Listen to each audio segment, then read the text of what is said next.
اچھا، تو آج ہم ایک کافی پریشان کن واقعے کا ذکر کر رہے ہیں جو نور آباد گاؤں میں پیش آیا۔ جی بالکل، یہ حلیمہ نامی ایک لڑکی اور اس کے ساتھ پیش آنے والے آپ کہہ لیں پراسرار حالات سے متعلق ہے۔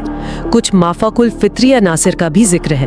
اور ہماری معلومات کا ذریعہ وہ ایک متن ہے جس کا عنوان ہے جنہوں نے لڑکی کا ریپ کیا۔ جی، اسی متن کے اقتباسات ہیں اور آج ہم کوشش کریں گے کہ ان واقعات کو سمجھیں، خاص طور پر ڈاکٹر فاروق شاہ کی جو تشریح ہے اس واقعے کی۔ اچھا، اور اس میں ایک بنیادی پیغام ہے روحانی کمزوری کا، اس پر بات کریں گے۔ ٹھیک ہے، تو شروع کرتے ہیں نور آباد گاؤں سے۔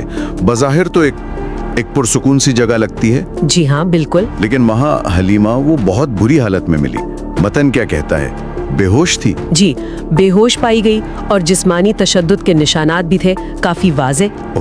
اور جو زیادہ پریشان کن بات تھی وہ یہ کہ جب وہ ہوش میں آئی تو اس کی آنکھوں میں ایک غیر معمولی خوف تھا، جیسے وہ انسانی خوف نہ ہو۔ غیر انسانی خوف، یہ تو واقعی چونکا دینے والی بات ہے۔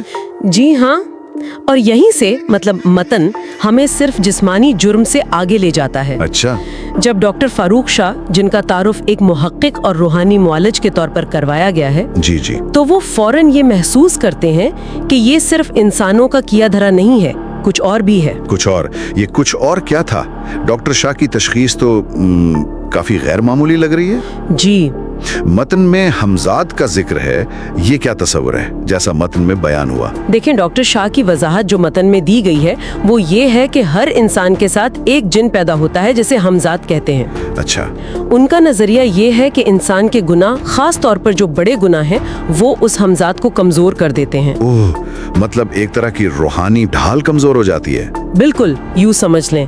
اور جب یہ حفاظتی شیلڈ کمزور پڑتی ہے تو دوسرے جنات کے لیے انسان پر اثر انداز ہونا یا اس میں داخل ہونا آسان ہو جاتا ہے۔ تو یہ تھی ان کی بنیادی تشریح اس واقعے کی۔ جی، متن کے مطابق یہی ہے۔ اور حلیمہ کے گھر کا ماحول، متن اس بارے میں کیا کہتا ہے؟ کیا اس کا تعلق ہے ڈاکٹر شاہ کی تشریح سے؟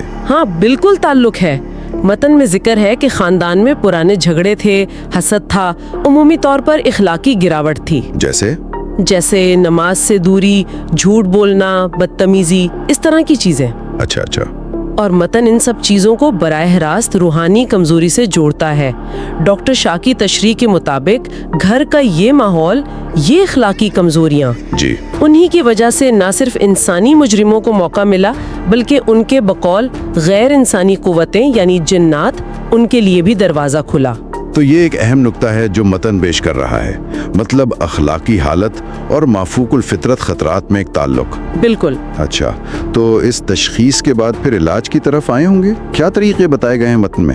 جی، علاج کے لیے قرآن پاک کی تلاوت، دم درود اور صدقہ، ان چیزوں کا ذکر ہے۔ ٹھیک، لیکن علاج کے دوران جو علامات ظاہر ہوئیں وہ کافی آپ کہیں شدید تھیں۔ متن کے مطابق حلیمہ کے جسم پر کالے نشان بننے لگے۔ کالے نشان؟ جی، اور وہ عجیب آوازوں میں چیخنے لگیں۔ او خدایا! اور وہ جو تلاوت کے دوران تبدیلی بتائی گئی ہے، زبان، آواز، آنکھوں کا رنگ سیاہ ہو جانا۔ جی ہاں، یہ سب سے زیادہ ڈرامائی حصہ تھا۔ متن کے مطابق یہ ساری علامتیں جناتی قبضے کی طرف واضح اشارہ کر رہی تھیں۔ تو ڈاکٹر شاہ اور باقی لوگ اسی نتیجے پر پہنچے کہ یہ جن کا قبضہ ہے؟ جی بالکل۔ کیا متن میں یہ بھی بتایا گیا ہے کہ یہ قبضہ ہوا کیوں؟ مطلب کوئی وجہ؟ وہ سلیکون ہینڈ اور غیر شرعی عمل کا کیا ذکر ہے؟ ہاں، اس کا ذکر ہے۔ متن کہتا ہے کہ اس جن کو مبینہ طور پر سلیکون ہینڈ، اب یہ کیا ہے اس کی وضاحت نہیں ہے وہاں، اور کسی غیر شرعی عمل کے ذریعے بلایا گیا تھا۔